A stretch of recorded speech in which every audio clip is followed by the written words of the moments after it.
بسم اللہ والسلام علی رسول اللہ۔ ایک سوال ہمارے دارالفتاء میں یہ آ رہا ہے کہ کیا ہم رمضان شریف کی مبارکباد دے سکتے ہیں یا نہیں؟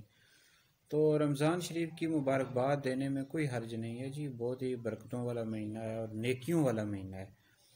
اس حوالے سے جی نسائی شریف میں بھی ایک حدیث موجود ہے، مسند احمد بن حنبل میں موجود ہے، حضرت سیدنا ابو ہریرہ رضی اللہ تعالیٰ عنہ سے روایت ہے کہ جب رمضان شریف کا مہینہ آیا تو نبی پاک علیہ الصلوۃ والسلام نے صحابہ کرام علیہم رضوان سے ارشاد فرمایا کہ تمہارے پاس ایک ایسا مہینہ آنے والا ہے جو برکت والا ہے، اور اس میں آسمان کے دروازے کھول دیے جاتے ہیں اور جہنم کے دروازے بند کر دیے جاتے ہیں۔ اس میں ایک ایسی رات ہے جو 1000 مہینوں سے زیادہ افضل ہے۔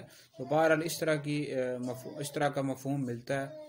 تو بہرحال اگر اس معنی میں کوئی رمضان شریف کی مبارکباد دیتا ہے کہ برکت والا مہینہ ہے، عظمت والا مہینہ ہے اور اس میں نیکیاں کرنی چاہیے، تو بالکل مبارکباد دے سکتے ہیں۔